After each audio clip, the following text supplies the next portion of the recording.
तो जब हम रोटी के अलावा कुछ और भी ऐसा करते हैं तो हमारी आत्मा को सुकून मिलता है, फिर ये फुलफिलमेंट, कंटेंटमेंट, ये सारी चीजें हमें महसूस होती हैं जब हम रोटी के साथ साथ या रोटी के अलावा अपने ऊपर काम करते हैं, हम अपने आप को जानते हैं। अगर नहीं कर पा रहे, वक्त नहीं मिलता, तो एटलीस्ट हम जानते तो हैं कि ये एक ऐसी चीज है जिसमें मैं अच्छी हूँ और इस चीज से भी मैं पैसे कमा सकती हूँ। वो एक दूसरा नजरिया है।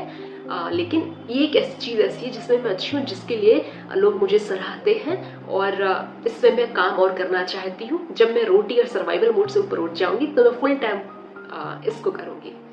तो जब हमारे दिमाग में ऐसा थॉट होता है या हमें पता होता है कि हम इस चीज में अच्छे हैं, हम उसे ऑलरेडी कर रहे होते हैं, तो जिंदगी यार अच्छी लगती है। बोझ, भारी, बोरियत और हताशा, निराशा, डिप्रेशन, ये साइकोलॉजिकल इश्यूज कम होते हैं, है ना। एक लाइन में अगर समाप्त करूं तो जो इंसान खुद को जानता है, जो इंसान भीतर से जुड़ा है, जिसने खुद को ढूंढ लिया है, जिसने खुद की पावर्स को ढूंढ लिया है, वही ही तृप्त रह सकता है।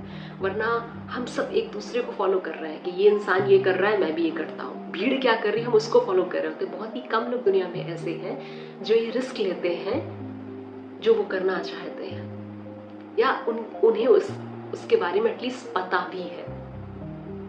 जिसे पता है वो सुकून में है, जिसे नहीं पता वो या तो भीड़ के प्रति द्वेष जगाता है, हेट, एंगर, जेलसी वगैरह वगैरह वगैरह क्रिएट करता है,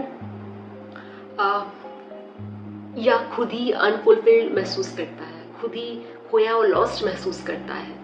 तो यूं ही मैं ऑब्जर्व कर रही थी अपने ही कॉन्टेक्ट लिस्ट में, स्टोरीज देख रही थी लोगों की व्हाट्सएप पे। तो आई रियलाइज कि लोग जिस तरीके की स्टोरीज डाल रहे हैं उनका एरिया अच्छा है, मतलब वो उस एरिया में काम कर रहे हैं। जैसे कि कोई एक मेरी फ्रेंड जो काफ़ी ज़्यादा फिटनेस को लेकर के पैशनेट है, उस चीज़ पर काम कर रही है और वो पोस्ट करती है। तो किसी के लिए इंस्पिरेशन हो सकती है, मोटिवेशन हो सकता है किसी का कि मुझे इसकी जैसी बॉडी चाहिए, मुझे इसकी जैसी बाइसेप्स चाहिए, इसकी जैसा फिगर चाहिए। तो जिसका जो भी पैशन है, किसी की राइटिंग स्किल्स बहुत अच्छी तो कोई लिखता है तो पोइट्री पोस्ट करता है, किसी की स्पीकिंग स्किल्स बहुत अच्छी है तो कोई अपने बोल कर कुछ शेयर करता है। तो जिसका जो अच्छा है और वो काम सीरियसली कर रहा है और वो जानता है, तो वो खुद को तो तृप्त कर ही रहा है, तो दूसरों को भी एक होप, एक उम्मीद दे रहा है कि देखो अगर तुम्हारे भीतर भी है तो तुम भी इस पे काम कर सकते हो और तुम्हें भी अच्छा लगेगा, क्योंकि मैं ऐसा कर रही हूँ, मुझे काफी सुकून महसूस हो रहा है। मोनेटाइज करना ना करना इट्स अ सेकेंडरी पार्ट, पर एटलीस्ट उस चीज को जिंदा रख पाना, उसे जान पाना,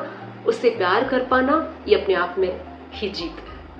मैं उम्मीद करती हूँ आप सब अपने भीतर कुछ ना कुछ ऐसा ढूंढ लें, अगर जानते हैं तो उस पर काम करें, और अगर काम कर रहे हैं तो उसे और उजागर करें, दुनिया तक ले जाएं। आपको अच्छा लगेगा, आपको सुकून मिलेगा, आपको सार्थकता नजर आएगी।